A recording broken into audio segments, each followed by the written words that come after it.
It's 7 o'clock. Here's what you need to know. South Africans are urged to defend their rights as the country marks 20 years of the Constitution.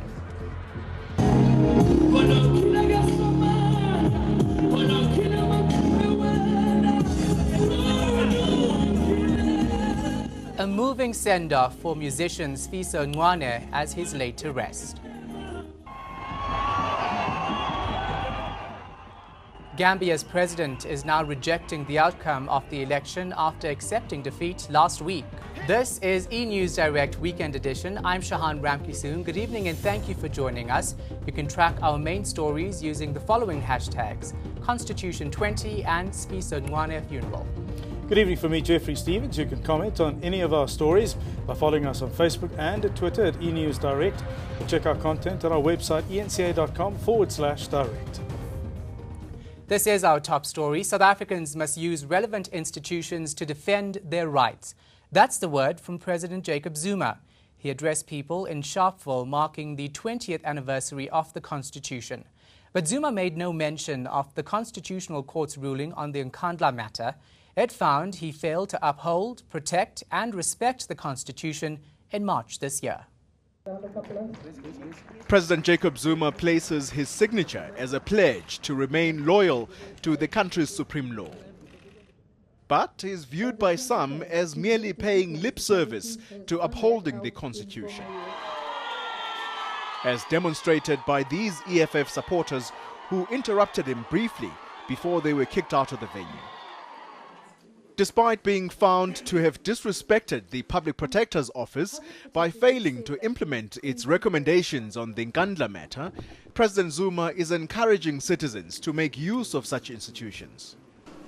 We urge members of the public to use the Chapter 9 institutions to highlight any possible violations of their rights as stated in the Constitution. Zuma maintains that the three arms of the state, the judiciary, parliament and the executive, continue to work in the spirit of cooperation, despite tensions over a number of issues, including a court order which was ignored by government to arrest Sudanese President Omar al-Bashir. An important meeting took place last year at the Union buildings to discuss problems in the working relations between the executive and the judiciary for the first time ever in our democracy. This was a very important signal that the system works. Another growing concern is the restoration of confidence in key government institutions. A few days ago, Deputy President Cyril Ramaphosa appealed for state institutions to not be used as vehicles for the pursuit of narrow or private interests.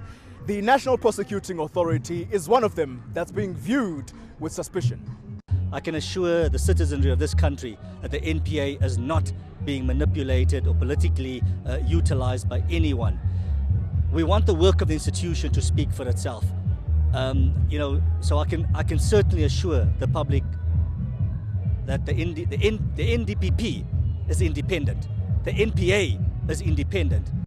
Conspicuous by their absence were Gauteng Premier David Makhura and Chief Justice Mogoeng. Officials say Makhura had to attend to family matters while Mogoeng is out of the country.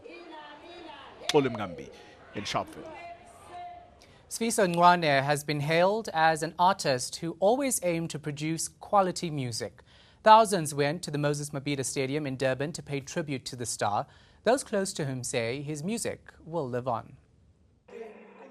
Sfiso Ncwane's family and thousands of fans came to say their final goodbyes to the gospel icon at the Durban Moses Mabhida Stadium. Ncwane's body was flown to his home province, where his music career first took off. Even the rain couldn't keep the crowd away as tributes poured in for the musician. Artists who work with him swamped to the stage to sing in his honor.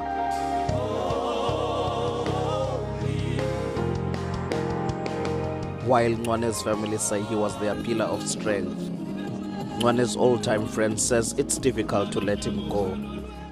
Sfiso uyawazibhalela ingoma ethi kulungile baba noma ngabe kwenzakalani uma kuyintando yakho kulungile usibhalele uSfiso lengoma eziculela yena ukuthi baba uma sekufika isikhathi usungithatha ubone ukuthi kulungile ukuthi ungithathe ngiyavuma kulungile hamba kahle Ncwane. A statue has been unveiled at the funeral service as it was one of Ncwane's wishes to be remembered.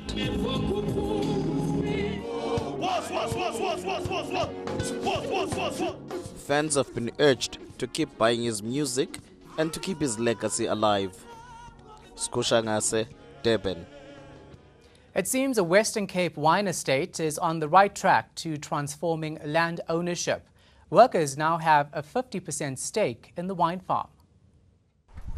Psalms Delta Wines is putting transformation into practice by giving farm workers equal share in the 320-year-old estate.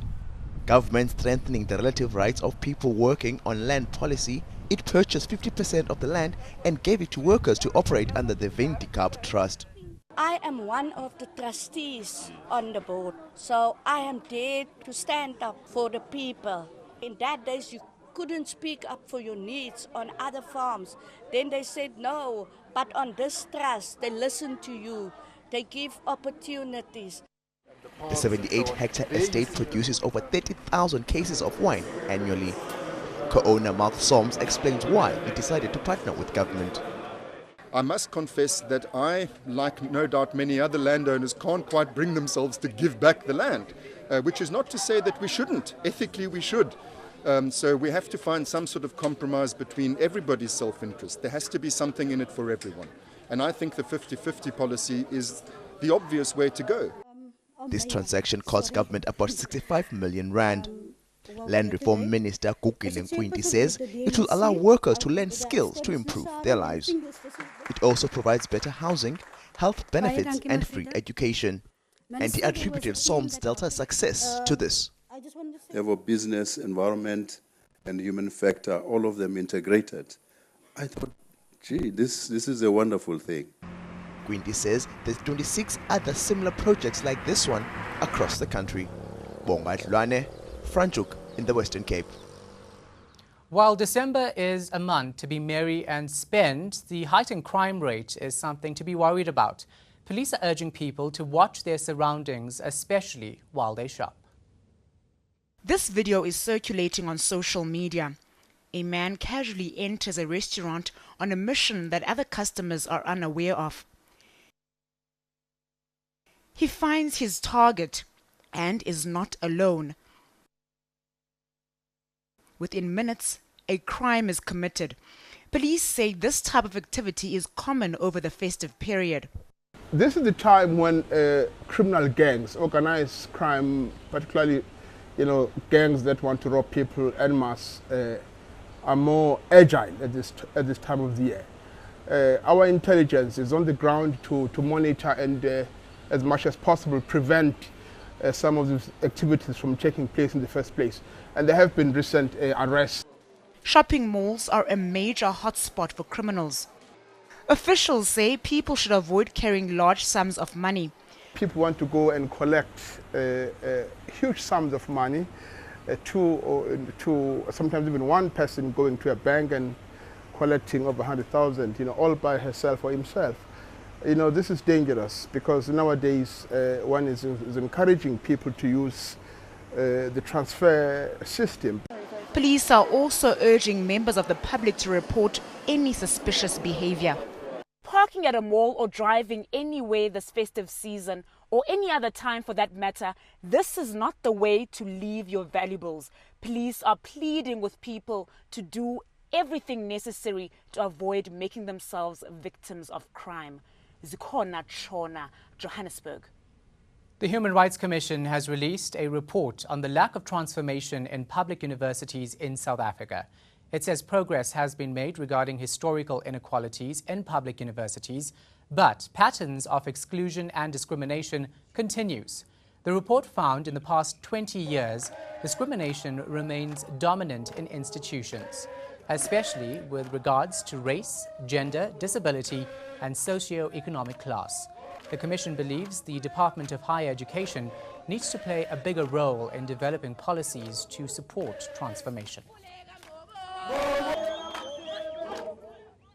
News further afield now. Gambia's President Yahya Jammeh has made a U-turn. He's rejecting the outcome of last week's presidential election.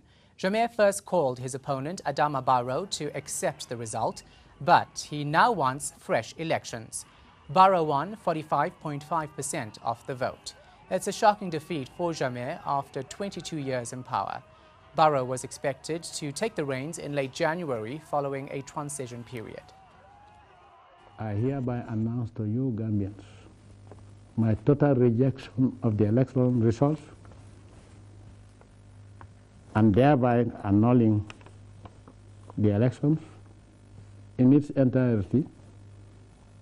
And until we will go back to the polls, because I want to make sure that every Gambian has voted.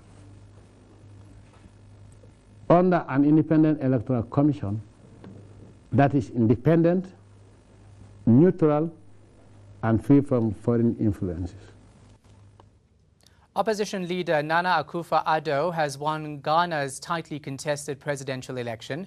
It's his third bid to become the president. Supporters of his new patriotic party celebrated in the capital, Accra.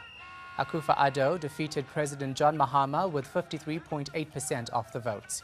He made his first address to the nation last night. Whether you campaigned for me or not, whether you voted for me or not, I can promise you one thing. I will do my best to serve your interests and put our country back on the path of progress and prosperity. The U.S. intelligence agency is accusing Russia of helping Donald Trump win his presidential election. Unnamed sources claim the Russian government sent thousands of hacked emails from Hillary Clinton's campaign to WikiLeaks.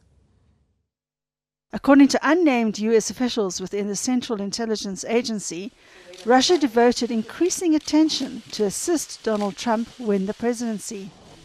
The Washington Post reported that individuals with connections to Russia provided thousands of hacked emails from the Democratic National Committee to WikiLeaks. The revelations were made as Trump thanked voters for their support. What happened on that evening was incredible. The ESPN people and so many other people said that may be the greatest single sporting event we've ever seen. Russian officials have denied all accusations of any interference in the U.S. elections, while the CIA isn't commenting officially on the claims. President Barack Obama has called for an investigation, asking for a full report before he leaves office in January. Days of Our Lives arch-villain Joseph Mascolo dies after battling Alzheimer's disease.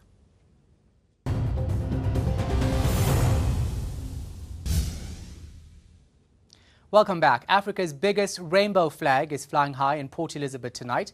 It marks the Nelson Mandela Bay Pride celebrations. SANDF members hoisted the 12-by-8-meter flag together with the national flag.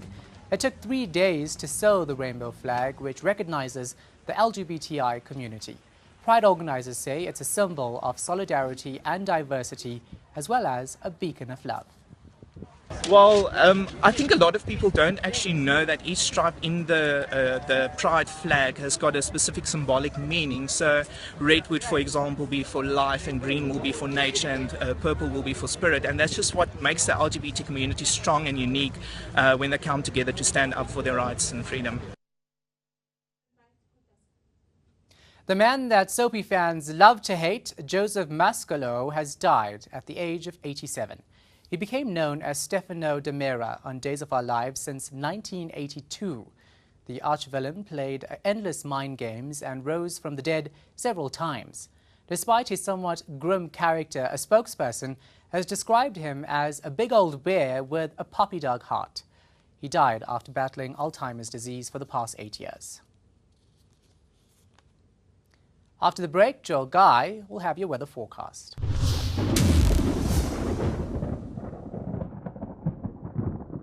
Good evening, everyone, and welcome to the Weather Center. Throughout Saturday, we had a southeasterly breeze pushing rain clouds into the southern parts of the Eastern Cape and much of KwaZulu-Natal, where we stayed with light rain throughout the day. We also had thundershows popping up in the afternoon over the northeastern areas and pushing into the northern parts of KwaZulu-Natal. Otherwise, we stayed with mostly clear skies across the rest of the country.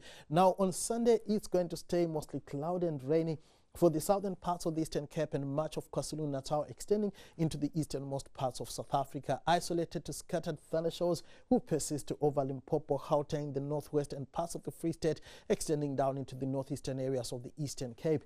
It's going to be mostly sunny for the western half of the country, but we could see a bit of cloud creeping into parts of the south coast.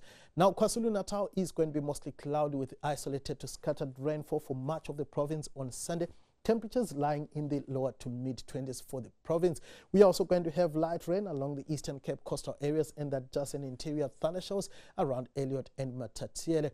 Partly cloudy and dry weather is forecast around the Garden Route of the Western Cape. It's going to be mostly sunny and hot for the rest of the province.